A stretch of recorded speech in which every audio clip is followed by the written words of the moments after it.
Yo, I know this is a long-arse module, but I promise this is the last video. We are on the home stretch. Welcome to the Dr. McBinky Show, where your host is me, a one-year-old genius, half potty trained, and fully opinionated. And for today's episode, we got a good one. It's called How Not to Lose Me. Yeah, I said it. Let's talk about how you heroes keep my chunky little self alive another day. Startings with Principle 1, Supervision. Eyes on me, people. If I can crawl, climb, or eat it, it's your problem. Active supervision means no scrolling TikTok while I'm tasting a crayon. Eyes up, heads on a swivel. If you don't know where McBinky is, spoiler alert, I'm probably doing something dangerous. You see me, I'm safe. You don't, sound the baby alarm. 2, face to name counts, aka roll call of survival. Every hour, every move. Look at my face, say my name.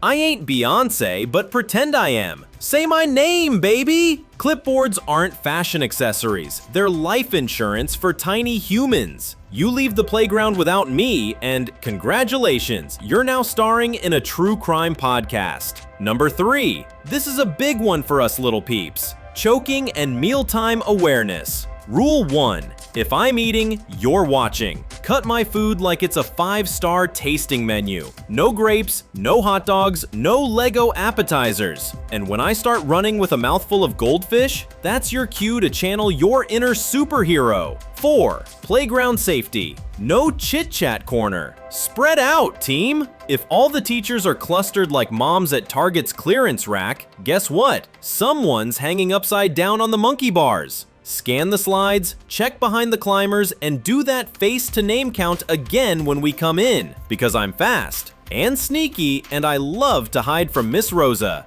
5. Transitions and transportation. Moving kids equals chaos potential. Count us before we leave, while we walk, and after we move rooms. Check bathrooms, check corners, check vans. You think, I'll just peek later. Nope. Later is how Netflix documentaries get made. Kids die in hot cars. Think it can't happen to you? Think again. Always hit up that roster after every move, making sure you got every kiddo. 6. Mandated reporting. If you see it, say it. If something doesn't feel right, speak up. You don't need proof, you need courage. Call DCS or the police right away. You're not tattling, you're protecting. Be the adult I can trust. Most of my one-year-old colleagues can't talk like me. And this is what it all comes down to in the end. Number 7, the promise behind it all. Consistency is love, baby. When you do the little things right,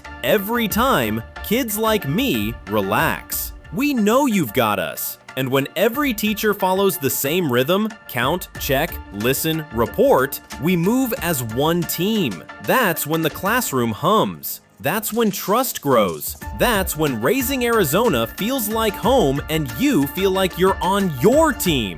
So here's the deal, my fellow humans. You keep eyes on me, you count me, you feed me safe food. You watch that playground, you count again. You speak up when something's wrong. And you do it all with consistency, heart, and teamwork. Then and only then, you earn the highest honor in preschooldom, Dr. McBinky's seal of trust and RAP's stamp of approval as a teacher. Welcome to Raising Arizona Preschool, where rules aren't red tape, they're love in action, baby. And Chapter 1 is in progress. Now somebody hand me my milk, I've got another episode to record.